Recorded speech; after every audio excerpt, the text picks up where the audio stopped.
ನಮಸ್ಕಾರ ಗೆಳೆಯರೇ, ನಾವು ಇವತ್ತು ಸಾಮಾನ್ಯ ಜ್ಞಾನದ ಪ್ರಮುಖ ಪ್ರಶ್ನೋತ್ತರ ಬಗ್ಗೆ ಚರ್ಚಿಸುತ್ತಿದ್ದೇವೆ. ಈ ಪ್ರಶ್ನೆಗಳ ಉತ್ತರ ನಿಮಗೆ ಗೊತ್ತಿದ್ದರೆ ಕಮೆಂಟ್ ಮಾಡಿ ತಿಳಿಸಿ ಮತ್ತು ವಿಡಿಯೋವನ್ನು ಕೊನೆವರೆಗೆ ನೋಡಿ. ಪ್ರಶ್ನೆ: ಸೊಳ್ಳೆ ಕಡಿತದಿಂದ ಯಾವ ರೋಗ ಬರುತ್ತದೆ? Option A malaria, B rabies, C ಸಕ್ಕರೆ ಕಾಯಿಲೆ, ಡಿ ಜ್ವರ.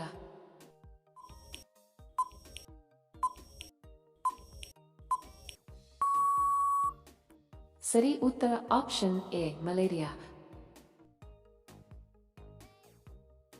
ಪ್ರಶ್ನೆ: ದಾಂಡಿಯಾ ಯಾವ ರಾಜ್ಯದ ಪ್ರಮುಖ ಹಬ್ಬವಾಗಿದೆ? Option A Gujarat, B Kerala, C Punjab, D Rajasthan.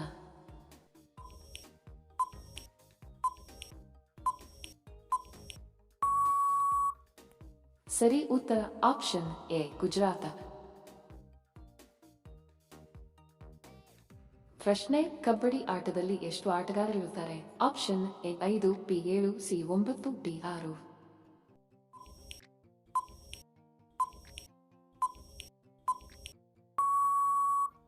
ಸರಿ ಉತ್ತರ ಆಪ್ಷನ್ ಬಿ 7. ಪ್ರಶ್ನೆ: ಮಾನವನ ಮೂಳೆಗಳು ಎಷ್ಟು ವರ್ಷಗಳ ನಂತರ ದುರ್ಬಲಗೊಳ್ಳಲು ಆರಂಭಿಸುತ್ತವೆ? ಆಪ್ಷನ್ ಎ 40 ವರ್ಷ, ಬಿ 60 ವರ್ಷ, ಸಿ 70 ವರ್ಷ, ಡಿ 80 ವರ್ಷ.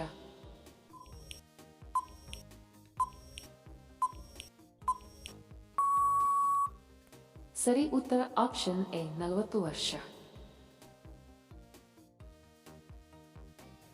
ಪ್ರಶ್ನೆ: ಇಲ್ಲಿಯವರೆಗೆ ಯಾವ ದೇಶದಲ್ಲಿ ಭೂಕಂಪ ಸಂಭವಿಸಿಲ್ಲ? Option A Bharat, B Italy, C Norway, D Nepal.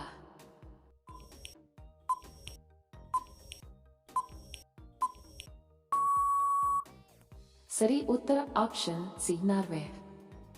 Video ಕೊನೆವರೆಗೂ ನೋಡಿದ್ದಕ್ಕೆ ತಮ್ಮೆಲ್ಲರಿಗೂ ಧನ್ಯವಾದಗಳು. ಮತ್ತೆ ಭೇಟಿ ಆಗೋಣ ಇಂಟ್ರೆಸ್ಟಿಂಗ್ ವಿಡಿಯೋದೊಂದಿಗೆ. ಅಲ್ಲಿಯವರೆಗೆ ನಮಸ್ಕಾರಗಳು. ಜೈ ಹಿಂದ್.